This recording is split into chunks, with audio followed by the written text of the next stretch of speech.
Wanting to grill up the perfect steak? Well, get fired up, because Dale's cooking, coming up next.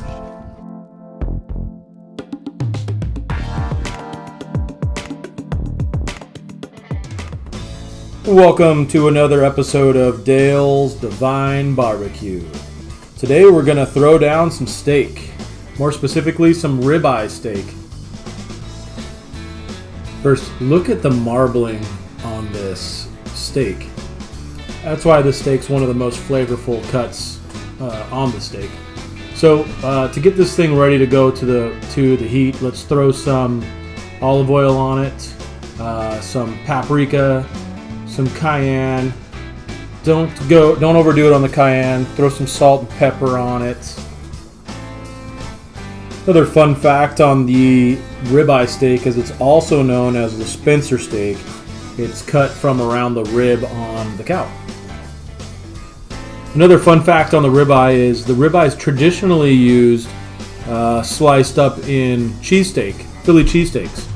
So also we're going to top the steak with some finely chopped onion and also my favorite ingredient, which is the minced garlic. Just throw half of a teaspoon on top of that steak,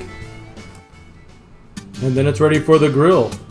For the grill, we're going to start on our cast iron pan here. We're going to throw about a quarter stick of butter and then another spoonful of garlic, and then a pinch of those same onions we used on the steak to garnish it. And we're going to let that melt and let it work its magic. You want to kind of maybe work it in there a little bit. Another fun fact for ribeyes is that in Australia and New Zealand, the ribeye is only called a ribeye when it's served with the bone in. With the bone removed, it is called the Scotch fillet. So once you're ready to throw the cuts of steak onto the cast iron grill, you're going to top it with those onions again and let it cook for about 5 minutes. Then you're going to open up the grill again and flip them over. Well, once again, we're going to let them cook for 5 minutes on the other side. Alright, so now we get to the point of the reason why we have it in this cast iron grill. As you see here, I'm basting it with the juice that is created by the butter sauce that we made and by the juices off the steak. Cooking the perfect steak is getting it to the temperature you want it. The only way you're going to do that is if you know how hot the internal temperature is, and by doing so you're going to need a good digital thermometer. Alright, there's a link in the description of the one that I use here. It's pretty reliable.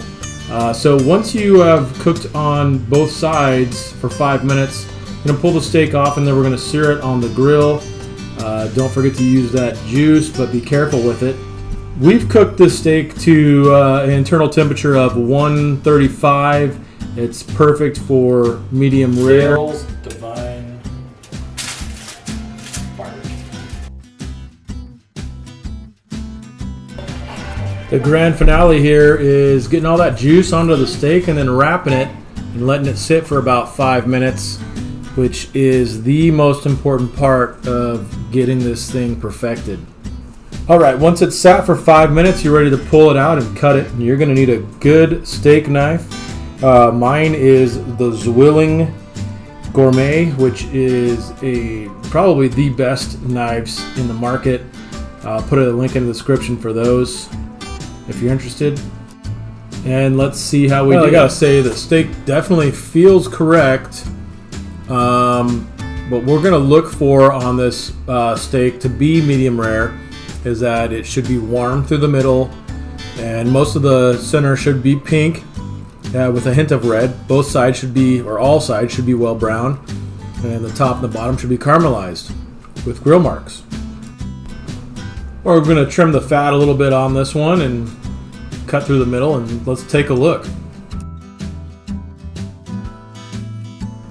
Well, I'd say that matches the description, huh?